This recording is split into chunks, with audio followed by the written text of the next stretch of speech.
تھوڑی بہت سزا تمہیں ضرور ملے گی۔ حلابہ کے جبڑے بھینچ گئے اور آنکھوں میں شعلے ناچنے لگے، لیکن وہ خود کو بندشوں سے آزاد کرانے کے لیے جتنا زور لگاتی اتنا ہی نرم مسحری میں دھنستی چلی جاتی۔ اسے سمجھ نہیں آ رہی تھی الجواہری کیا کرنا چاہتا ہے۔ وہ نپے تلے قدموں میں جراحی کے سامان والی الماری کی طرف بڑھا۔ الماری کھول کر اس نے چینی کا ایک بڑا پیالہ نکالا، پھر وہ 2 تیز نشتر اور کوئی مرہم لے کر حلابہ کے سرہانے آن کھڑا ہوا۔ حلابہ کا دل شدت سے دھڑک رہا تھا۔ اس بے چارگی کے عالم میں وہ صرف اپنے خدا کو یاد کر سکتی تھی۔ الجواہری نے پیالہ حلابہ کے بائیں ہاتھ کے نیچے رکھا اور تیز نشتر سے اس کی کلائی کی ایک رگ کاٹ دی۔ کلائی پوری طرح گرفت میں تھی۔ رگ کٹتے ہی خون تیزی سے پیالے میں گرنے لگا۔ الجواہری نے اپنی دبلی پتلی انگلیاں اس کی دوسری کلائی پر رکھ دیں۔ وہ اس کی نبض پرکھ رہا تھا۔ تھوڑی ہی دیر میں پیالہ خون سے لبالب بھر گیا اور حلابہ کے بدن میں عجیب سی نقاہت اور لرزش اتر گئی۔ الجواہری نے مرہم لگا کر اس کی نس جوڑ دی اور پھر اوپر پٹی باندھ دی۔ پیالہ اٹھا کر اس نے ایک ٹوٹے پھوٹے مرتبان میں انڈیل دیا اور خود باہر چلا گیا۔ اس کی واپسی پورے 8 پہر بعد ہوئی۔ اس عرصے میں حلابہ یکسر تنہا رہی تھی۔ نقاہت اور بھوک سے اس کا برا حال تھا۔ وہ کچھ کھانا چاہتی تھی تاکہ جسم کی توانائی بحال ہو۔ اسے محسوس ہو رہا تھا کہ کچھ دیر اسے مزید کچھ کھانے کو نہ ملا تو وہ شاید ہوش میں نہ آ سکے۔ الجواہری آیا تو اس کے ہاتھ میں چاندی کا ایک تشت تھا جس پر نہایت خوبصورت رومال پڑا ہوا تھا۔ یہ تشت اس نے حلابہ کے قریب تپائی پر رکھ دیا اور بولا، مجھے معلوم ہے تمہیں بہت بھوک لگی ہوگی، میں کھانا لے آیا ہوں۔ حلابہ کو تشت میں سے کچھ عجیب سی بدبو آ رہی تھی۔ الجواہری نے رومال اٹھایا تو چینی کی خوبصورت تھالی میں کوئی لمبی سی کالی چیز رکھی تھی جیسے کسی جانور کا سینگ ہو، لیکن یہ سینگ بھنے ہوئے نرم قیمے کا تھا۔ شاید یہ کباب قسم کی کوئی چیز تھی۔ سب سے کری چیز اس کی بو تھی۔ الجواہری نے یہ تھالی بالکل حلابہ کے پاس رکھ دی، پھر سرد پانی کا پیالہ بھی اس کے قریب کھسکا دیا۔ تب اس نے حلابہ کے ہاتھوں کو جکڑنے والی بندش کھول دی۔ کھاؤ، اس نے حلابہ سے کہا۔ حلابہ کو ابکائی سی آنے لگی۔ اس نے پوچھا، یہ کیا ہے؟ الجواہری نے کہا، اس کا نام للجال ہے۔ للجال کئی قسم کے گوشت کو ملا کر بنایا جاتا ہے۔ یہ انسانی بدن میں نہایت اعلیٰ درجے کا خون پیدا کرتا ہے۔ حلابہ نے کہا، مجھے اعلیٰ درجے کا خون نہیں چاہیے، خدا کے لیے مجھے کوئی ڈھنگ کی چیز کھانے کو دو۔ اس میں کون سا گوشت ہے؟ میرا دماغ بو سے پھٹا جا رہا ہے۔ الجواہری نے اپنی بڑی بڑی آنکھیں پھیلا کر کچھ اور بڑی کی، پھر عجیب سے لہجے میں بولا، میں تمہیں بتا چکا ہوں یہ کئی طرح کے گوشت کا مرکب ہے۔ نمونے کے طور پر میں تمہیں چند اجزاء بتا دیتا ہوں۔ اس میں ایک گوشت ایسے مردے کی رانوں کا ہے جسے مرے ہوئے کم از کم 14 دن ہو چکے ہیں۔ دوسرا گوشت گدھ کے ان بچوں کا ہے جو طبعی طور پر انڈوں کے اندر ہی مر جاتے ہیں۔ اس کے علاوہ بندر کے مغز۔ خدا کے لیے چپ ہو جاؤ، حلابہ کانوں پر ہاتھ رکھ کر چیخی۔ اس کے ساتھ ہی اسے ابکائی ہوئی جو اس نے بامشکل روکی۔ الجواہری نے ایک بلند کہکہا لگایا، للجال تو تمہیں کھانا ہی پڑے گا، 7ویں دلہن، اگر نہ کھاؤ گی تو بھوک سے مر جاؤ گی، اور یہ سراسر خودکشی ہوگی۔ میں اس خودکشی کے لیے افتیلہ جام کو ہرگز جواب دہ نہیں ہوں گا۔ میں یہ کھانا تمہارے پاس چھوڑے جا رہا ہوں، اب اسے تناول کرنا یا نہ کرنا تمہارا کام ہے۔ الجواہری واپس چلا گیا اور اس کے عقب میں کمرے کا واحد دروازہ بند ہو گیا۔ حلابہ پورے 3 روز بھوکی پیاسی اسی جگہ مقید رہی۔ نقاہت اور بھوک نے اس پر ایک غنودگی سی طاری کر دی تھی۔ شاید وہ کبھی کبھی بے ہوش بھی ہو جاتی تھی۔ ہوش آتا تو اس کا ہاتھ تھالی میں رکھے گوشت کی طرف بڑھتا، مگر پھر فوراً کراہت غالب آ جاتی۔ وہ سوچتی یہ شے کھانے سے تو مر جانا بہتر ہے۔ جب وہ مرنے کا سوچتی تو دل کی گہرائی سے آواز آتی، حلابہ، موت برحق ہے، تو اس تاریک جنگل میں داخل ہی طلب شہادت میں ہوئی ہے، مگر یوں اپنی رائیگاں اپنی جان دینا کہاں کی عقل مندی ہے؟ اس قربانی کا کوئی حاصل ہونا چاہیے۔ پھر اسے اپنے دینی احکامات یاد آتے۔ اسے معلوم تھا مختلف روایات میں جان بچانے کے لیے مردار کھانا بھی جائز قرار دیا گیا تھا، مگر وہ اپنے دل کو کس طرح مطمئن کرے؟ اسی کشمکش میں پورے 3 روز گزر گئے۔ اسے معلوم تھا وہ افتیلہ جام کے لیے بہت اہم ہے اور الجواہری اس کی موت کا خطرہ مول نہیں لے سکتا، مگر اسے یہ بھی پتہ نہیں تھا کہ الجواہری نیلے محل میں موجود ہے یا نہیں۔ آخر تیسرے روز آدھی شب کے وقت جب حلابہ کی جان آخری لبوں پر تھی، اس کا ہاتھ خود کو للجال کی طرف بڑھ گیا۔ سینگ نما ٹکڑے کو دونوں ہاتھوں میں پکڑ کر اس نے ہونٹوں سے چھوا، آنکھیں بند کر کے کچھ دیر دل کڑا کرتی رہی، پھر منہ کھولا اور گوشت کے غلیظ ٹکڑے کو منہ میں داخل کر لیا۔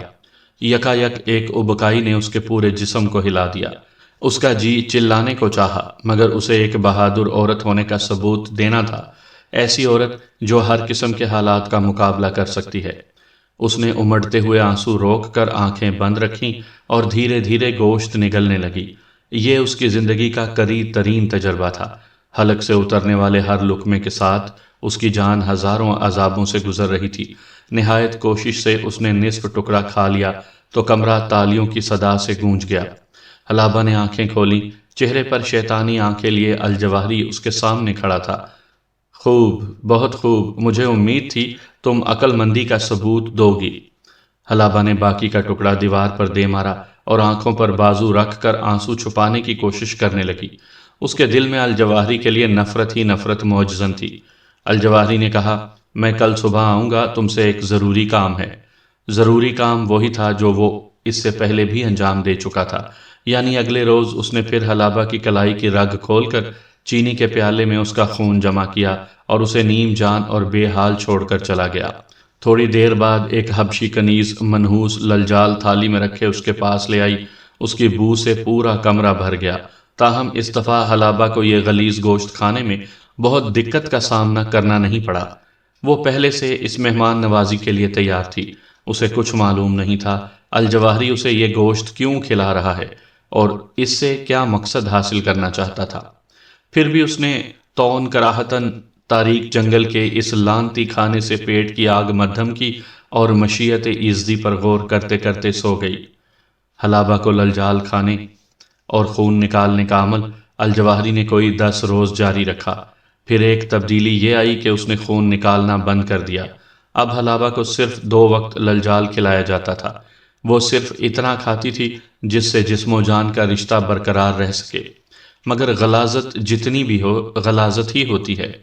حلابہ کو یہ غلاظت حلق سے اتارنے کے لیے مر مر کر جینا پڑتا تھا۔ وہ جی رہی تھی اس مقصد کی خاطر جو ادھورا تھا، اس شخص کی خاطر جو ابھی زندہ تھا اور جسے آخری موت مارنا تھا، اور جس کو آخری موت مارنا حلابہ کا نصب العین تھا، یعنی پرماتما، تاریک جنگل کا لازوال فرماروا۔ ایک روز الجواہری نے اس کی مسحری کے پاس بیٹھتے ہوئے اس کی نبض پر ہاتھ رکھا اور بولا، پیاری حلابہ، اب تمہارے بدن میں ایک نیا خون ہے، اب تم ہر طرح سے میرے قابل ہو۔ حلابہ کو کچھ سمجھ میں نہیں آ رہی تھی یہ شخص کیا کہہ رہا ہے۔ ہاں، اسے اندازہ ہو رہا تھا کہ کوئی اور مصیبت اس کے گلے پڑنے والی ہے۔ الجواہری نے وضاحت کرتے ہوئے کہا، میرے کہنے کا مطلب ہے اب تمہارے جسم میں صرف اور صرف وہ خون ہے جو للجال کے کھانے سے بنا ہے۔ اب تمہارا خون صالح اور لذیذ کہلایا جا سکتا ہے۔ لذیذ کے لفظ نے حلابہ کو بری طرح چونکا دیا۔ تو کیا الجواہری اس کا خون پیے گا؟ یہ خیال نہایت روح فرسا تھا۔ یکا یک اسے الجواہری ہمیشہ سے زیادہ خوفناک محسوس ہوا۔ اس نے مچل کر خود کو آزاد کروانا چاہا، لیکن حبشی کنیزوں نے آج چرمی پٹیوں کو خوب کس کر باندھا تھا۔ حلابہ اپنی جگہ سے جنبش بھی نہ کر سکی۔ الجواہری اس کے قریب آرام کرسی پر بیٹھ گیا۔ ایک نہایت خوبصورت بلوری جام اس کے ہاتھ میں تھا۔ اس نے حلابہ کے بازو پر نئی جگہ زخم لگایا اور تازہ خون جام میں بھرنے لگا۔ جام 3/4 بھر چکا تو اس نے خون بند کر دیا اور بڑی اشتہا سے اس کا رنگ دیکھنے لگا۔ پھر اس نے ایک بوتل سے 2 گھونٹ شراب اس بوتل میں شامل کیے اور ٹیک لگا کر اطمینان سے بیٹھ گیا۔ اب حلابہ حیران کن نظروں سے دیکھ رہی تھی۔ الجواہری بڑے شوق سے گھونٹ گھونٹ خون پی رہا تھا۔ ہر گھونٹ کے ساتھ جیسے اس کی پیاس بڑھتی جا رہی تھی۔ اس کی آنکھیں کسی درندے کی مانند روشن تھیں۔ ایک جام کے بعد اس نے دوسرا جام نکالا اور پھر تیسرا۔ حلابہ کا رنگ زرد ہوتا جا رہا تھا۔ اس کے ہونٹوں پر پپڑیاں جم رہی تھیں، لیکن الجواہری اس کی حالت سے بے نیاز جام پر جام چڑھا رہا تھا۔ حلابہ کو شبہ ہونے لگا کہ اس کا دماغی توازن کھو چکا ہے اور مدہوشی میں اس کے جسم کا آخری قطرہ تک کھینچ لے گا۔ شاید وہ ایسا کرتا تو حلابہ کے لیے موت آسان ہو جاتی، لیکن وہ خبیث اپنے شکار کو اتنی جلدی کھونا نہیں چاہتا تھا۔ حلابہ جب بے ہوشی کے قریب پہنچی تو اس نے حلابہ کی نبض ٹٹولی اور لہو نوشی کا سلسلہ موقوف کر دیا۔ پھر لڑکھڑاتا ہوا حلابہ کو ہوسناک نظروں سے دیکھتا ہوا باہر نکل گیا۔ اس کے جانے کے تھوڑی دیر بعد حبشی کنیز چاندی کا تشت لیے اندر داخل ہوئی۔ تشت پر ایک دیدہ زیب خون پوش تھا۔ حلابہ جانتی تھی اس خون پوش کے نیچے کیا ہوگا۔ وہی للجال جس میں کئی مکروہ گوشت شامل کیے گئے تھے اور جس کی بو اور بدمزگی اپنی مثال آپ تھی، اور جو الجواہری کے نزدیک روئے زمین کا مقوی اور لذیذ ترین پکوان تھا۔ کوئی 5 روز بعد حلابہ کو ایک بار پھر الجواہری کی شکل نظر آئی۔ اس وقت وہ آرام کرسی پر نیم دراز اپنے حالات پر غور کر رہی تھی۔ وہ جانتی تھی اس کمرے سے فرار کا کوئی راستہ نہیں نکلتا۔ الجواہری کے اس دواخانے کے صرف 2 دروازے تھے۔ ان دروازوں تک پہنچنا تو دور کی بات، حلابہ اس کمرے سے بھی قدم باہر نہیں نکال سکتی تھی۔ یہ پہلوان نما کنیزیں شاید آنکھ بھی نہیں جھپکتی تھیں۔ حلابہ سوچوں میں گم تھی کہ یہی کنیزیں اندر داخل ہوئیں۔ ان کے تیور ہمیشہ کی طرح خطرناک تھے۔ انہوں نے اشاروں کی زبان میں حلابہ کو بستر پر لیٹنے کا حکم دیا۔ وہ لیٹ گئی تو حسب معمول اس کا جسم پٹیوں میں کس دیا گیا۔ حلابہ سمجھ گئی کہ الجواہری آنے والا ہے۔ اس کا اندازہ درست تھا۔ تھوڑی دیر بعد وہ مسکراتا ہوا اندر آ گیا۔ اسے دیکھتے ہی حلابہ کو اپنا جسم خون سے خالی ہوتا محسوس ہونے لگا۔ اس کی گھبراہٹ دیکھ کر الجواہری نے کہا، گھبراؤ نہیں جانے من، اب پورے 1 عشرے کے لیے تمہیں کوئی زحمت نہیں دوں گا۔ عشرہ پورے ہونے میں ابھی 3-4 دن باقی ہیں۔ کھاؤ پیو اور صحت بناؤ۔ میں تو تمہیں صرف دیکھنے چلا آیا تھا۔ الجواہری کی نیت جان کر حلابہ کو قدرے سکون محسوس ہوا۔ وہ اس سے باتوں میں مصروف ہو گئی۔ افتیلا جام، پرماتما کی کشمکش اور دیگر حالات کے بارے میں پوچھنے لگی۔ باتوں ہی باتوں میں گفتگو کا رخ الجواہری کی اپنی ذات کی طرف مڑ گیا۔ حلابہ کے پوچھنے پر الجواہری نے حلابہ کو ساتھ لیا اور کمرے سے نکل کر تیز قدموں سے ایک راہداری کی طرف بڑھا۔ دواؤں سے بھری ہوئی الماریوں کے درمیان سے گزرتے وہ دواخانے کے دروازے تک پہنچے۔ مسلح آدمیوں نے دائیں بائیں ہٹ کر راستہ دیا۔ دروازے کے عین سامنے انہیں کوئی شخص زمین پر پڑا نظر آیا۔ اس کے سرہانے الجواہری کے شاگرد بیٹھے کوئی دوا پلانے کی ناکام کوشش کر رہے تھے۔ ہر چہرے پر ہراس نظر آتا تھا۔ خدا کی پناہ، اس شخص کی شکل دیکھ کر حلابہ سر تا پا لرز گئی۔ اس کا دل وحشی گھوڑے کی طرح سر پٹ بھاگنے لگا۔ پھٹی ہوئی آنکھیں ایک مکروہ چہرے پر جمی تھیں۔ یہ چہرہ افتیلا جام کا تھا۔ اس چہرے کو پہچاننا بہت مشکل تھا۔ حلابہ بھی بہت کوشش کے بعد پہچان پائی۔ یہ چہرہ اتنا سوجا ہوا تھا کہ آنکھوں کی جگہ 2 باریک سی چمکیلی درزیں نظر آ رہی تھیں۔ سیاہ ہونٹ پھول کر کپا ہو چکے تھے۔ پورا بدن اپنی جسامت سے دوگنا پھیل چکا تھا۔ جلد کا رنگ گہرا نیلا تھا اور اس پر بے شمار سرخ سرخ نقطے دکھائی دے رہے تھے۔ شہد کی مکھیاں، یک بارگی حلابہ کے ذہن میں یہ الفاظ گونجے۔ اس نے چونک کر دیکھا، افتیلا جام کے سر پر منڈلانے والی خونخوار مکھیاں آج کہیں دکھائی نہیں دے رہی تھی۔ آج افتیلا جام کا دامن ان مکھیوں کی بھن بھناہٹ سے محروم تھا۔ چند ہی لمحوں میں حلابہ سب کچھ سمجھ گئی۔ وہ بات کی تہہ تک پہنچ گئی تھی۔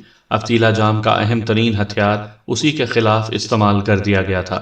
اس کی حالت سے صاف ظاہر تھا کہ وہ موت کے دہانے پر پہنچ چکا تھا۔ وہی ہوا جس کا اندیشہ اب تک الجواہری بھی ظاہر کرتا رہا تھا۔ پرماتما اور افتیلا جام کے درمیان ہونے والی طلسمی جنگ کا انجام افتیلا جام کی شکست پر ہوا تھا۔ وہ جان کنی کے عالم میں نہ جانے کہاں سے گرتا پڑتا یہاں پہنچا تھا۔ افتیلا جام کی حالت دیکھ کر الجواہری کا چہرہ تاریک ہو گیا۔ وہ دواخانے کی طرف بھاگا اور تھوڑی دیر بعد کچھ رنگ برنگی شیشیاں اٹھائے واپس آیا۔ افتیلا جام نے اس کا ارادہ دیکھ کر ہاتھ کے اشارے سے منع کر دیا۔ اس کے زخم منہ سے سرسراتی ہوئی صدا نکلی، نہیں الجواہری، میرا سمے ختم ہو چکا ہے۔ میرے پاس مہلت بہت کم ہے۔ میں اس لڑکی سے کچھ باتیں کرنا چاہتا ہوں۔ افتیلا جام کا اشارہ حلابہ کی طرف تھا۔ حلابہ ذرا سا جھجکی، پھر آگے بڑھ کر گھٹنوں کے بل افتیلا جام کے پاس بیٹھ گئی۔ افتیلا جام نے اپنی آنکھوں کی باریک درزوں سے حلابہ کو دیکھا۔ حلابہ کو محسوس ہوا جیسے وہ اس سے شکوہ کناں ہے، کہہ رہا ہے، نادان لڑکی، دیکھ لیا نا، تیری ضد نے مجھے موت کے منہ میں پہنچا دیا۔ میں نے تیرے لیے کیا کچھ نہ کیا، لیکن تجھ سے اتنا بھی نہ ہو سکا کہ دل رکھنے کے لیے ہی میری ہمدردی کی حامی بھر لیتی۔ افتیلا جام کے ہونٹ حرکت میں تھے۔ حلابہ اس کی آواز سننے کے لیے اس پر جھک گئی۔ درد و کرب میں ڈوبی ہوئی صدا افتیلا جام کے ہونٹوں سے نکلی، لڑکی یہاں سے نکل جاؤ ورنہ پرماتما تمہارا برا حشر کر دے گا، وہ دیکھو وہ کیا ہے۔ حلابہ نے افتیلا جام کی نگاہوں کا تعقب کیا۔ افتیلا جام کے پاس وہی حنوط شدہ اژدہا پڑا تھا جو اکثر اس کے گلے میں رہتا تھا۔ یہ ایک نہایت متبرک اژدہا سمجھا جاتا تھا، اسے مقامی زبان میں کنڈالی کہتے تھے۔ سب سے بڑی اور متبرک کنڈالی پرماتما کے پاس تھی، دوسرے درجے کی کنڈالی افتیلا جام کے پاس تھی۔ رنگا چماری کے پاس بھی حلابہ نے ایسی ہی کنڈالی دیکھی تھی۔ افتیلا جام نے کہا، یہ پوتر کنڈالی اپنے گلے میں ڈال لو، یہاں سے نکلنے میں یہ تمہاری مدد کرے گی۔ تم بہادر ہو، مجھے امید ہے تم کامیاب رہو گی۔ اور ہاں، ایک بے حد خاص بات اور۔ میں سن رہی ہوں بدھیمان، حلابہ نے کان اس کے ہونٹوں سے لگائے لگائے کہا۔ افتیلا جام نے اپنی مٹھی حلابہ کی طرف بڑھائی۔ حلابہ نے پہلی بار دیکھا اس کی مٹھی میں ایک چمڑا دبا ہوا تھا، چمڑے کو گول لپیٹ کر اس پر دھاگا باندھ دیا گیا تھا۔ افتیلا جام بولا، اسے اپنے پاس رکھ لو، اس جنگل سے نکل کر اسے دھیان سے پڑھ لینا، میں اب جا رہا ہوں۔ کہاں؟ حلابہ نے بے ساختہ پوچھا۔ پھر اسے افتیلا جام کی نازک حالت کا اندازہ ہوا۔ اس کی جان لبوں پر تھی، اس کا سوجا ہوا بدحیت ہاتھ حلابہ کی طرف بڑھا۔ حلابہ نے یہ ہاتھ اپنے ہاتھ میں تھام لیا۔ الجواہری نے اپنے آدمیوں کو حکم دیا کہ افتیلا جام کو زمین سے اٹھا کر مسحری پر لٹایا جائے، مگر افتیلا جام نے ایک بار پھر ہاتھ کے اشارے سے منع کیا اور منہ میں تیز تیز کچھ بدبدانے لگا۔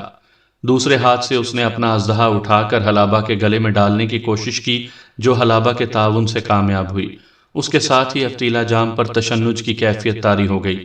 دفعتاً اس کے ناک اور منہ سے سیاہی مائل خون کے فوارے پھوٹ نکلے۔ اس کے حلق سے ایک ناقابل فہم اور خوفناک چیخ نکلی۔ یہ چیخ پہاڑ کے کھوکھلے گنبد میں گونجی اور یوں لگا جیسے سینکڑوں روحیں مل کر آہو بکا کر رہی ہوں۔ اس ہیبت ناک گونج کو سن کر موقع پر موجود تمام افراد سجدے میں گر گئے اور مناجات کرنے لگے۔ حلابہ نے دہشت سے اپنی آنکھیں بند کر لیں۔ جب چیخ کی گونج ختم ہوئی اور اس نے اپنے آنکھیں کھولیں تو تاریک جنگل کا سالار اعظم، غلاظت کا پجاری، مہان جادوگر افتیلا جام اپنی تمام تر برائیوں اور اچھائیوں کے ساتھ عدم ہو چکا تھا۔ اس پر اسرار انسان کی موت ایک عظیم واقعہ تھی۔ اس واقعے کی ہیبت فضا کو سہما رہی تھی۔ پرماتما کا خوف ہواؤں میں سنسناتا پھر رہا تھا۔ پرماتما جس کے ہاتھ کسی بھی لمحے حلابہ کی گردن تک پہنچ سکتے تھے، وہ تاریک جنگل کے ہر پتے اور زمین کے ہر ذرے میں موجود تھا اور آسمان کی طرح اس خطے پر محیط تھا۔ حلابہ کو سزا دینے کی خاطر اس نے اپنی ریاست کے سب سے بڑے جادوگر کی جان کی پرواہ بھی نہیں کی تھی۔ اب حلابہ کے ساتھ جو کچھ ہو جاتا کم تھا۔ اچانک حلابہ کو محسوس ہوا کہ افتیلا جام کی صورت، جو آہنی چٹان اس کے جسم کو آڑ فراہم کر رہی تھی، پاش پاش ہو گئی ہے۔ اب پرماتما کی غضبناکی اور حلابہ کی ذات کے درمیان کوئی چیز حائل نہیں رہی۔ اب اسے جو کچھ کرنا تھا تنہا کرنا تھا، اپنے زور پر جینا تھا اور مرنا تھا۔ اس کی نگاہیں کسی گہری سوچ میں ڈوب گئیں۔ اس نے دیکھا الجواہری اپنے دوست کی لاش پر جھکا ہوا آنسو بہا رہا ہے۔ خادم کنیزیں سجدے میں گرے آہوزاری کر رہے تھے۔ حلابہ بآہستگی اپنی جگہ سے اٹھی۔ اس نے دیوار پر آویزاں ایک تلوار اتار کر ہاتھ میں لی اور دبے قدموں نیلے محل سے نکل کر نہر کی طرف چلی آئی۔ وہاں زرنگار خیمے والی کشتی موجود تھی۔ حلابہ نے کشتی کا دروازہ کھولا اور اس میں بیٹھ گئی۔ پانی کا بہاؤ مدد کر رہا تھا۔ حلابہ نے چپوؤں کے ذریعے معمولی کوشش کی اور بجرانما کشتی دوسرے کنارے جا لگی۔ جو ہی حلابہ کنارے پر اتری اور اس نے کھوکھلے پہاڑ کے دروازے تک پہنچنا چاہا، پہرے دار چکنے ہو گئے۔ 4 عدد مسلح افراد تلواریں سونت کر اس کی طرف بڑھے۔ حلابہ نے اپنی تلوار بے نیاز کی اور بے جگری سے ان کے مقابلے پر آ گئی۔ تلواریں ٹکرائیں اور شفاف نہر کے کنارے ایک عورت اور 4 مردوں میں زبردست لڑائی چھڑ گئی۔ جلد ہی حلابہ کا سانس پھول گیا اور کمزوری کے سبب اس کے پاؤں اکھڑنے لگے۔ اسے محسوس ہوا کہ اس کے مقابل اسے دھکیل کر نہر میں پھینک دیں گے، لیکن پھر اچانک اس کے مقابل پیچھے ہٹنے لگے۔ ان کے چہروں پر خوف نظر آیا اور ان کے وار بھی دھیمے پڑنے لگے۔ پلک جھپکتے حلابہ سمجھ گئی کہ ایسا کیوں ہے۔ اس کے گلے میں جھولتی کنڈالی ان کی نگاہ میں آ گئی تھی۔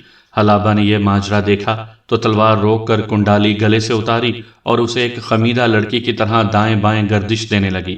پہرے داروں نے یہ منظر دیکھا تو چیخیں بلند کرتے بھاگے۔ انہوں نے جیسے موت کو روبرو دیکھ لیا تھا۔